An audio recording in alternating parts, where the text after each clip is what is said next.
Oh boy, we are a team. Don't mind if I do. Got kicked to it. What up, T? What up, bro? I don't know if Fallon is, but Oh, nice. She left those magic mushroom chocolates for me. Proper. those what? Magic mushroom chocolates. 15 minutes later. That is hilarious. Tyson, that's bro, not... Our guest is talking. Don't be rude. Anyway, tell me more about this relationship between you and Smurf. Do the other Smurfs get jealous? Like, is it like how does this work?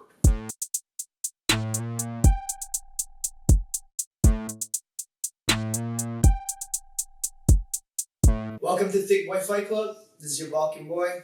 I'm Andrew Beast Tyson. And with us today we have the Smurf, Melissa, Biscardi, brain health expert. Before we get into it, we just want to give a shout out to the restaurants of the week. My place is going to be Alwyn's Bakery. It's at Islington and Queensway. Local Chinese Jamaican spot. Small business. They got 2 locations. Fire jerk chicken sandwiches. The plant in there is just right.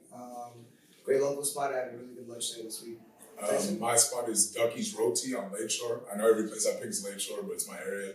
It's a trendy spot. It's the best roti in the city. Just one of the best spots in Lakeshore, Tobago area. Really good roti, really good doubles, all that. What's up? And my spot is in my hood, Young in College, called W Burger. And I love burgers, and they have the best burger. And you choose your own toppings. Nice. Don't say the best part. I'm gonna definitely have to check that out. Oh. Yeah, so Melissa, why don't we start by your journey and how you got started in martial arts and a little bit on your background? Sure. So I started training jiu-jitsu in 2007 at Toronto BJJ. And I started at the same time as my friend Rita, who is also still training, which is really cool because, you know, people come and go.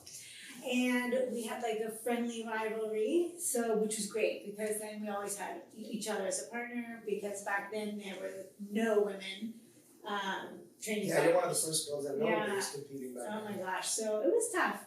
But we persevered and kept going, and then I started competing in, I guess, 2008, 2009, and just kept showing up.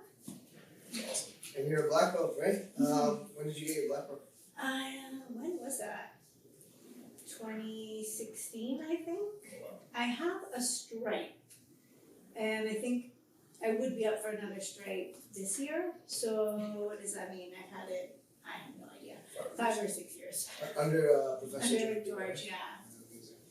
And how did you get into your field right now, into brain health and expertise on concussions?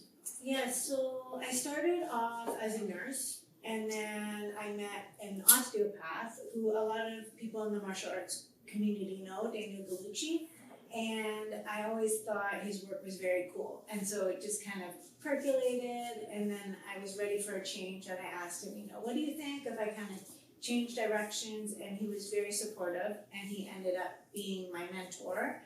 But at first it was more injury rehab. And I've had concussions, but my recovery has been very smooth. But I did have a scare in 2013 where I started to lose my memory. And I wasn't taken seriously, got lost in the system. To make a long story short, eventually I kind of had to figure things out myself. But that's really what got me interested in the brain and like the invisible injury. And how, people just get lost in the system or, shake it off or you're fine. Like it's all in your head, which it is, but not in the way they mean it, right? Or associating it to stress. So I really started to go down that rabbit hole. And I love it. It's just like you never stop learning and you can really help change people's lives because people with concussion really just get kind of brushed aside. And I mean, I really wanted to have you here because as professional fighters, this is the giant elephant in the room, like the ugly truth of the sport. It's definitely made me change my approach to training and and how I protect what's left of here, and right. So Didn't start with much. yeah. So yeah, I mean, I've even really taken down the sparring even in terms of head trauma. It's very much reduced. I talk maybe once a week, and if I do, it's usually very controlled, and it's changed my approach to it. And discovering you and what you were doing on Facebook was really inspiring because you had so many health tips about how to manage your brain health every day with little things, you know? Yeah, for sure. And that's the thing, like you can set yourself up for success. Even though you're in the sport, there are things that you can do. You can manage your training schedule. Well, there's some cliche like an ounce of prevention is worth whatever, but things like supplementation, right? So what kind of supplementation do you recommend? So I'm a big proponent of omegas, like high dose omegas. I was just actually, so I take Aqua Omega, which is a Canadian brand, and it's very, very high quality, and their product is very high dose. So, Now, when you take the omegas, is it 3, 6, 9? Is it a combination of all? I take combination, and also like 7,000 milligrams a day. Wow. Yeah, and you can actually, Step it up. yeah, really, really high. So, and you can do that safely. Like, there's no brain fog effects or anything like that. No, for consumption of that? No. And the person I was talking to, he said he actually took some crazy dose just to like test it. It was like 20,000 milligrams. Oh, wow. But and he said, of course, the only side effect is that you're gonna have an upset stomach. Yeah, that's what it makes. So It's a lot of fish oil. yeah. So you can actually take high doses safely, and especially like for someone like you, for other combat athletes, you're causing a lot of inflammation to your body, right? So even if you don't want to take that high, definitely 3,000 a day, between 3,000 and 4,000. Like, Do you have one specific that you would recommend in terms of like which one, the 6, the 9? Like, is there? oh yeah, so I would take both. Yeah. And or which one am I like? I like. Can I put it in the show notes? Yeah. We'll put a little of the way that she recommends, yeah? Yes, and also, like you can get the liquid form or the capsule form, which is good. And if it is a high quality one, you can take the liquid form and it's not going to taste fishy. That's the thing. Like some people don't like to take liquid for that reason. And then you can also put it in a shake. So what was how did you get the really bad concussion? Was it through doing jiu-jitsu? Yes. And it was, we're just sparring, and then somehow their foot landed on my head. Yeah. Right? Because one thing I've noticed, sometimes happens. because we kind of talk about this, that I think boxing is always understood, the word punch drunk and all that. And I think it's only recently that wrestlers, jiu-jitsu, I think it's only recently they're realizing that a lot of times you get rattled, it is a concussion. You don't have to be punched in the head. And I grew up playing football, and it's scary to think the protocol was basically like, do you know what day it is? And like in a football game, Shake it yeah, up. where every time your football game is on a Friday, literally just being at the game can remind you that it's a Friday night. You don't actually have to remember the day. And I've had And it's scary when I think about that. Like, yeah, I've had sparring sessions that are so hard where when I walk out of the gym, I can't remember where I parked my car or if I have a ride here. So I mean, that's when I started noticing like I really gotta take this stuff really seriously. I mean, look at soccer players get concussions just our from female soccer players one of the highest amount. Yeah, from heading on the ball, and you don't need to be I've never been knocked out. I've never been flatlined or turned off, but I know I have concussions because it's the repetitive blows that you say that's worse, right? Oh yeah, for sure. Subconcussive blows.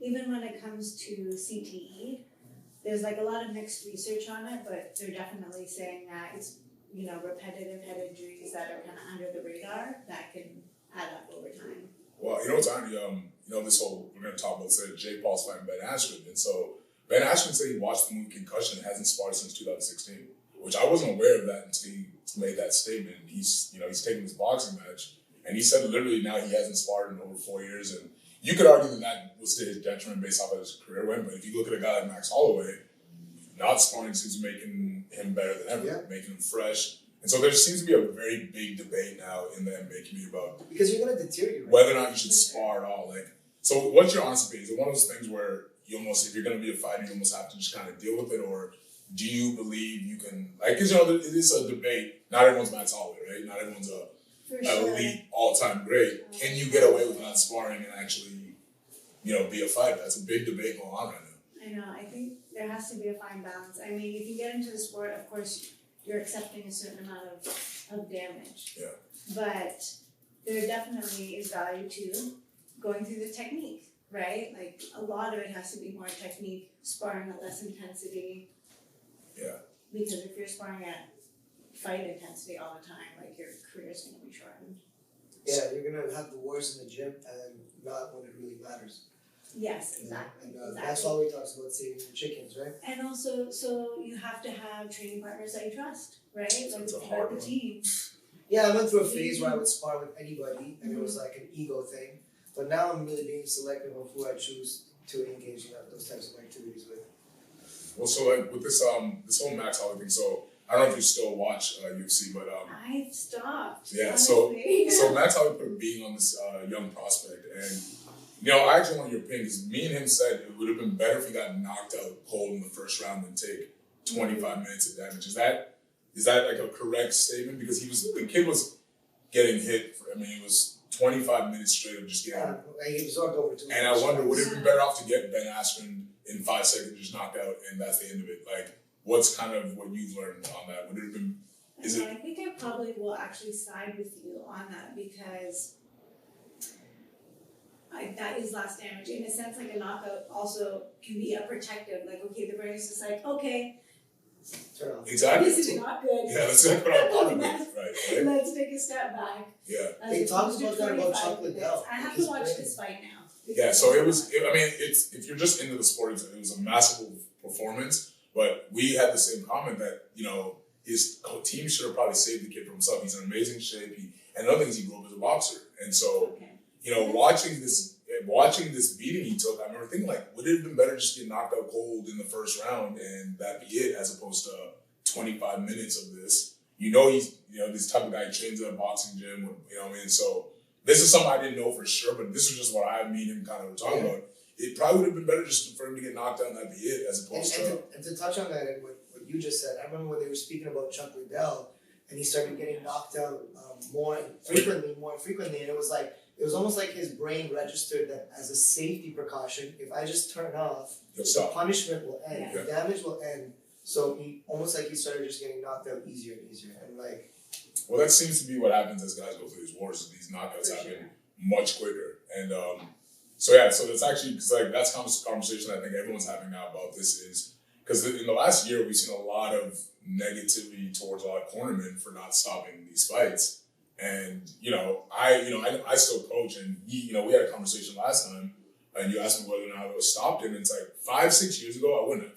Now, knowing what I know, I probably wouldn't have let you. I'd let you be mad at me. It's a tough job too, though, right? Yeah. Like, I'd rather them be mad at me. Got to yell on the other side, Yeah. but when they're in there, I don't know. I wouldn't want that job. That's for sure. Yeah. I talk to pro fighters now that are veterans, and you know how when we first started watching the sport and we would get excited seeing a knockout?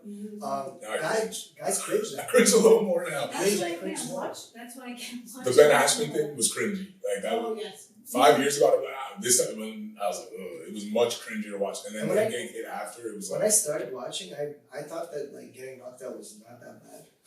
I think most of it. I really did not understand the repercussions that you have from getting knocked out. Yeah, and especially if you're a guy, like, so that's another conversation we're talking about is, I think a lot of people get these concussions when they're wrestling and jiu-jitsu and they just don't know it's a concussion.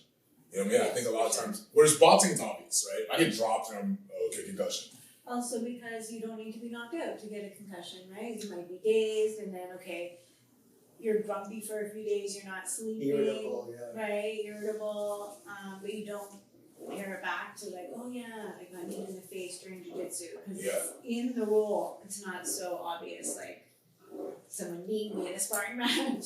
Yeah, so I remember, because we were talking about the female thing, so I found out recently that like, we were talking about female soccer being one of the highest, and it's, somebody told me, I don't know if this is a fact, but because women's necks aren't as strong, the whiplash effect is what causes it. That's one of the theories, is because exactly, women's necks are not quite as strong. There definitely is a hormonal component, like women in general, it's not just soccer, for all of the sports, women have a higher like rate of concussion. I know that seems like counterintuitive. But that's true even in for a way. other injuries like knees and Yes, things like that's that, right. For ACLs. So you say you don't watch the sport anymore, but this is kind of goes right into like, let's say Joanna Jacek. So now you have a female, MMA is blown up, and there's very few one-punch knockout fighters in those divisions, and what you end up happening is a lot of just wars. Mm-hmm. Like some of the best, other than like the Holly Holm Ronda Rousey thing was brutal, but you end up seeing like the last Jacek fight against where she had the hematoma that So it's like when you see stuff like that, do you think to yourself, okay, like there needs to be more of a conversation for women's MMA because it's still in an infantile stage. There was one big star, and they're still trying to grow it, but like women seem to be in way more wars because they don't seem to have the power to knock each other out, and then you end up with 25 minutes to just. And so, what's your opinion on that? And I think it's really tough because, for example, for boxing, right? Like they know we have. Although maybe MMA is quote unquote new, boxing is not. Like we know what is going to happen down the road, but people still go into boxing. Well, we didn't used to take this serious. So, they're one of the biggest inspirations. Yeah, exactly. And so people see him, and of course he's a legend, but doesn't change their decision. So I think it's really hard to see yourself down the road.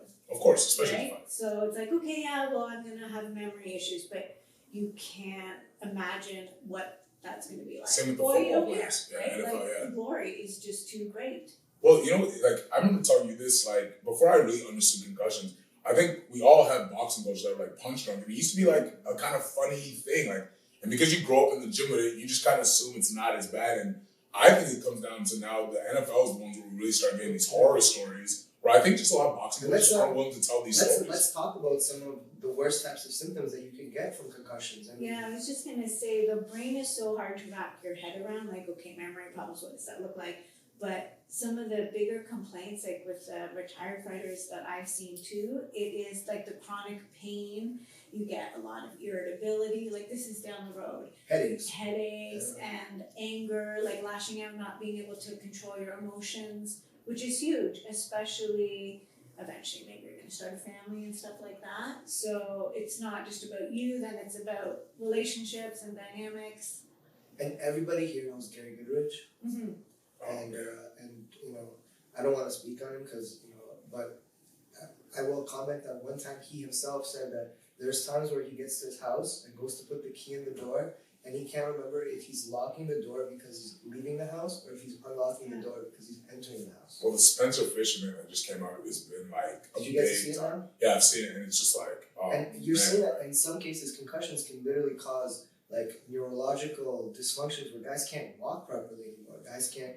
And this is the thing we talk about cognitive decline. If you can see that decline happen in fighters as they get past their prime and they keep fighting, but you start to think how much of that is shots to the head that eventually translate to slower reaction times, less athleticism, less recovery. Like the brain dictates everything in your body. So if you talk about him, most people don't remember this because it was near the end of his career when he fought Larry Holmes. If you watch the training footage leading up to that, he was already gone, and it's we don't like showing that part of his career, but it was, I remember like recently watching like, oh my God, how did nobody know that he should have been fighting still? His slur, he was like, this was while he was taking a fight at heavyweight and you already saw this decline kind of coming. And, it's a real eye-opener now. Like I said, like, back in the day when I was younger, you'd have a coach that was, the word punch drunk wasn't as serious. Now when I say it, I say way cringe, like it's a way cringier feeling. I know guys personally that I've come up training with that I'm slowly noticing slurred speech. And as this is a fight podcast and we want to talk about fights, we got to talk about the ugly side. Right? Like people you're talking about are young. Yeah, we don't want to just glorify the sport. We want, because I can't say I wouldn't have still went in the sport just because of my fight style. I was never a brawler, and thank God, it wasn't always the most popular. Now to be the way he fights is, but I always kind of fought that way anyway. And now as I look back, I'm like, thank God I didn't let my ego, because I know a lot of guys who were amazing wrestlers and their ego is what got them into these wars. Justin Gaethje is a perfect example. We all know he's not going to be okay years later, and when you have that pedigree, and that breaks my heart to know that he knows. I only have 5 fights or 3 fights left in me, 3 big wars, and then I'm gonna basically sit on the riches and the glory and accept the health consequences that are gonna come down later in my life. And that's what you were saying. And it breaks my heart when I see a guy who he could have saved himself so much injury because he was such. Khabib, I think, I don't know if he knew it from the jump or he just wanted to win, but clearly he understood the damage of wars because he always stuck to the script.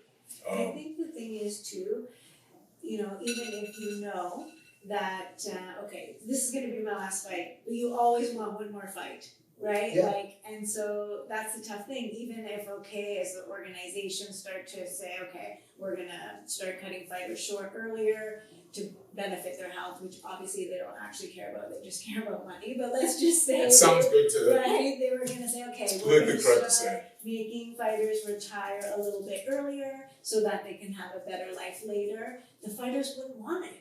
No. Right? Why would you tell me what to do? Yeah. You can't tell me So what to do. it's so tough. And it's, bless the UFC, but I mean, I don't know how much of a gesture it is to only donate $1 million to brain research that they just did. I mean, that's a small chunk of change that they have. Yeah. It's really more of a publicity. And how much research do we need? We need it, of course, but we know. Well, I think Dana White. So now to segue into this is the UFC mentioned that they're going to start investing through the Johns Hopkins Foundation and into the use of psychedelics for brain health.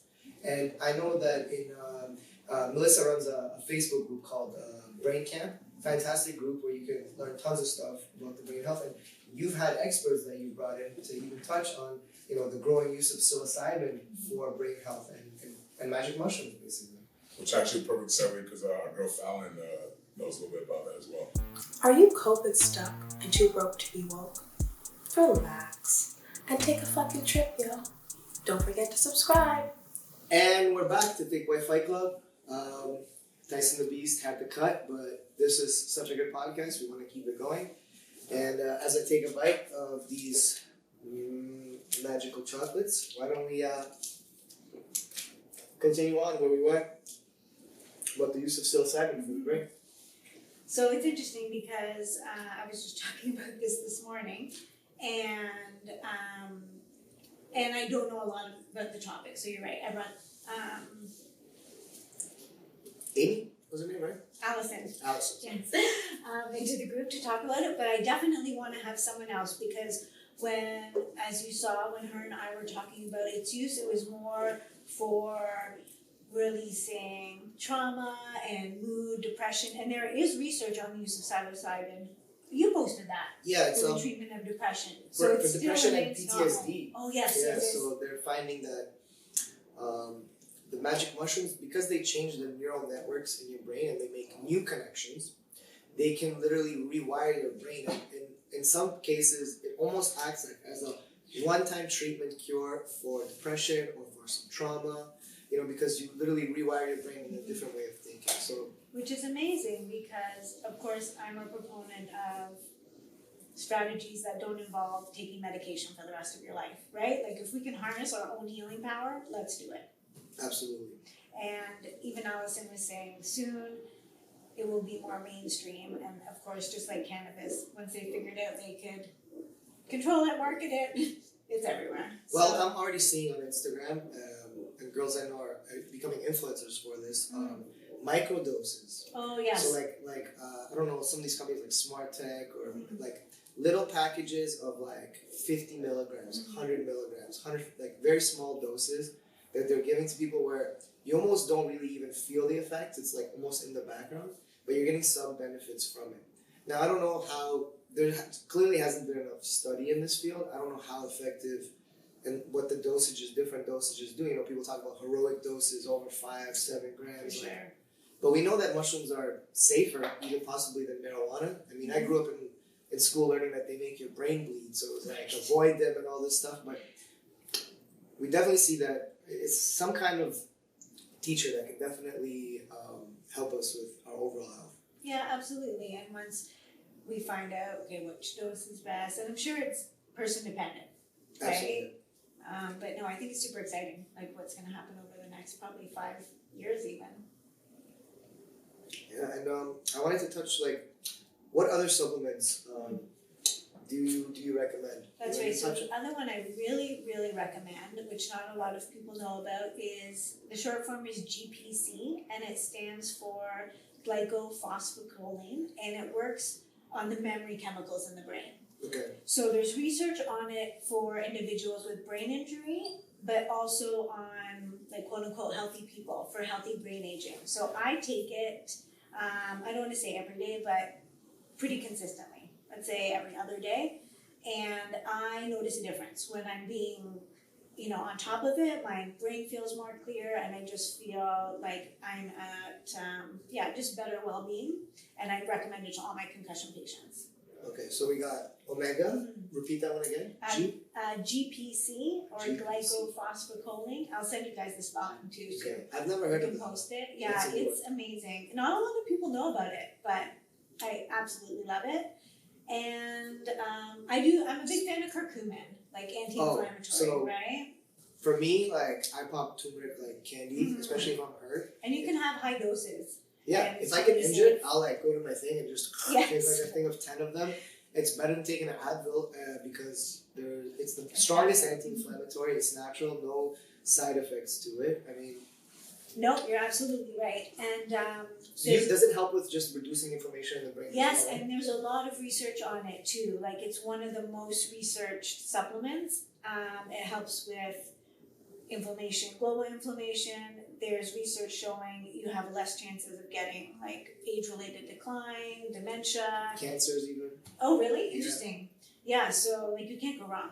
Can't go wrong. Take it as a supplement, have food with it, like it's really good. And again, you can take high doses, like 10,000 milligrams. You can really get up there, and it's safe. The other one, which is similar in terms of the amount of research behind it, is called resveratrol, and it's grapeseed extract. And again, it's good for anti-inflammatory. You'll hear people talk about it. Oh my gosh. What's her name? Grapeseed extract. Yes, and you know who talks about it a lot is, she's always on Joe Rogan's podcast. Oh, Dr. Rhonda Patrick? Yes, exactly. So she talks about it a lot. She's like this supplement queen. She's got all the supplements, takes exactly. huge doses of everything. So that one's good for anti-inflammation, like your organ health, actually like how your organs are aging, and again, for brain health. Any else? Like ginkgo biloba, is that actually good? Oh, yes. So, that one, it's not that I'm not a fan of, it's that I don't know a lot about the research. The other one, like 5-HTP, I used to take it for quite a while, but now I prefer GPC. So, in 2015, I had a fight here in Ontario with Sarnia. I got dropped early in the fight with an elbow. And I'll be honest with people, I don't remember anything of the fight after the elbow. I won still. I still won the fight, but I went completely on autopilot. So I remember the arc of the elbow that Tyler Kirk threw. I'll give him a shout out. I remember the arc of the elbow coming down, hitting me, a hot white flash, so no pain, and waking up in the dressing room and asking my coach, did I win by triangle choke or armbar? About 3 or 4 times, like a broken record. And that's always a telltale sign of definitely a concussion when people repeat themselves. But I was lucky to run through the whole fight on autopilot. And not only did I win the fight and listen to my corner and get the submission, I spoke eloquently during the post-fight interview, and I have no recollection of it.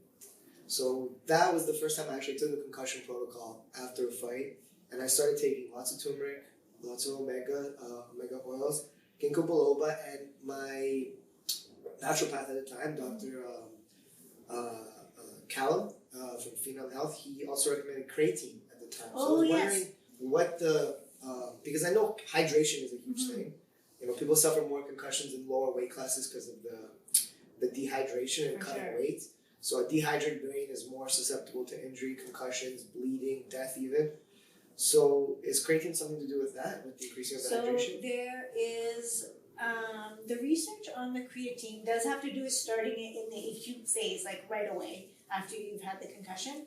And it actually, the outcomes are related to mood over time, what I've read. So, but I mean, the creatine does make you retain water. So that would definitely benefit you in the recovery period. Because I'd never taken creatine to work out or anything. I know it's like a big supplement among weightlifters and stuff, but he was saying, no, take this right away after your concussion, because like he had a concussion protocol. And speaking of concussion protocols, can we touch on some other things like you always like to touch about light sensitivity? Basically getting away from your phone or screens. Yeah, and there's a lot of misconception around light sensitivity because people think it's an eye thing, but it's actually a nervous system thing. Because obviously, if you get a concussion, your nervous system is going to be on fire, like you've just been through a trauma. And our pupils, which let the eye in or let the light in, are controlled by our nervous system. So what's happening is your pupils are wide open, right? They're almost like, And just letting more light in. So you can definitely dim your phone, use it less. I like to use an actual physical filter. I don't know if you saw blue light filters. Yeah, or like it's actually a sheet, which is tinted green, and you put it over your computer screen. And I find it works better than using the apps. I posted it on my Instagram recently, like a photo of it, so you can see. You can also get like Rave glasses that are green, right? Like the green lens for $20, and I find that it helps way more. Like I've got to the point where like after a certain time, I do my best to put away my phone and like not even look at after certain hours, so that especially like an hour or 2 hours before bed, because I find I have way better sleep. Yeah, because the light's just like literally firing up your brain. Or I always say the eyes are the brain; they're not an extension of the brain. So you're just like stimulating the crap out of it, which it doesn't need after a concussion, but also doesn't need before bed.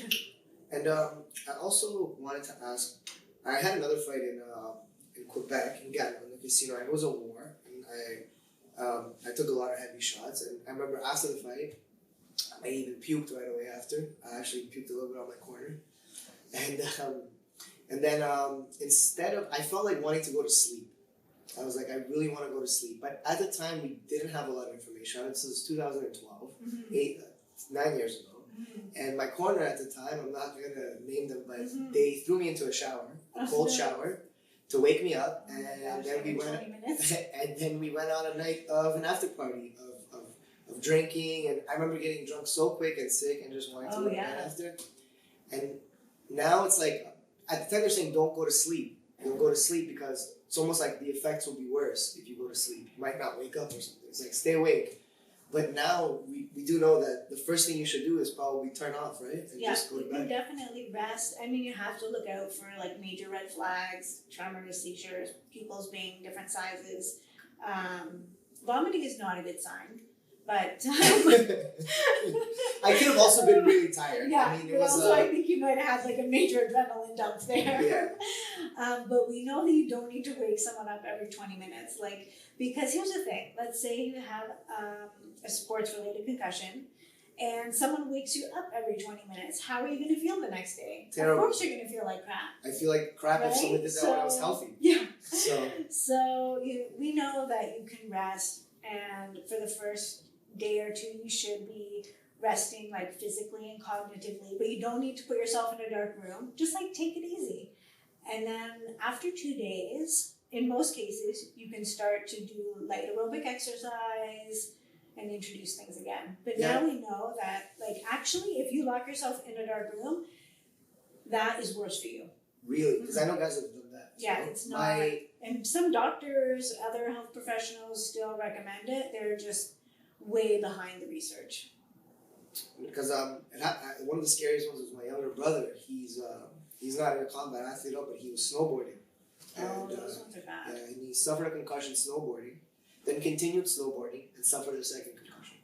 Right? Because he was, and it's kind of like this is why I think boxing is much more dangerous in a way. Because guys get concussed, they're allowed to get up and get an 8-second count, and then they're allowed to get concussed again. So you're getting 2 extremely traumatic injuries as opposed to just 1 in MMA. But it kind of happened to my brother, and seeing him, he was in really bad shape after that concussion. He had headaches for like 2-3 weeks, and he stayed in his room basically completely in the dark, avoided electrical screens. And actually what helped him a lot was marijuana. He found that took away a lot of the headaches, and I was wondering, what are your thoughts on like marijuana or CBD and THC combined? as another supplement almost for the brain health, for maintaining things like that. For sure. So I will say a lot of my patients take it, and Thank God we're in Canada.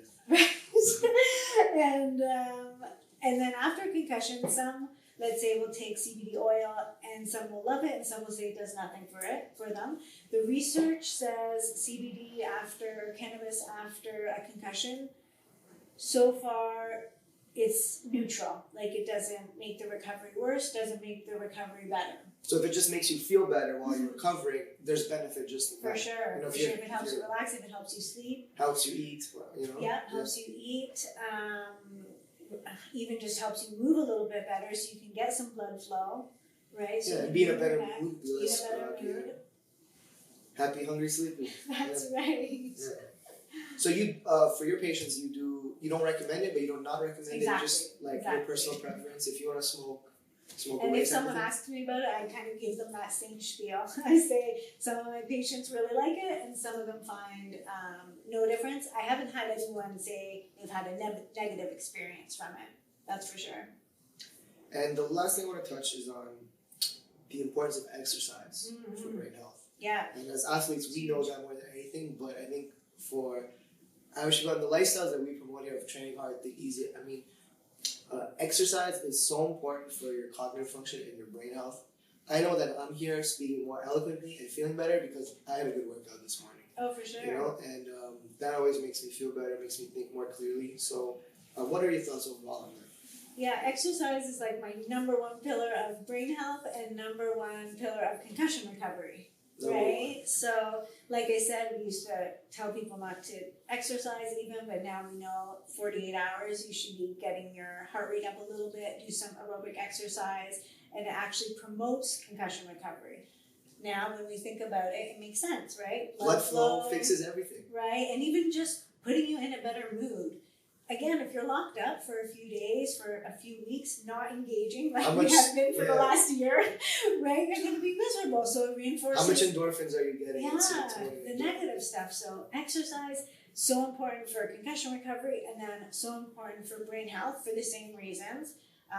Nutrient delivery, oxygen delivery, and also it can be used as a primer. So like you're saying, you exercised this morning, now you're doing amazing on the podcast. Well, you can exercise and then do your cognitive stuff.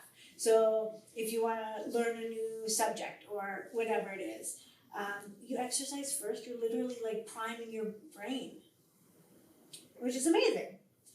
And I was going to ask, yes.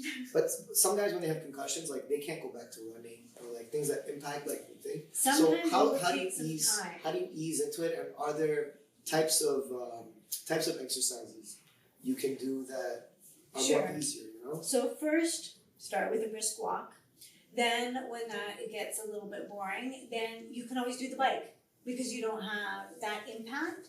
And so, like, why is the impact bothering them? So it could be from the neck, right?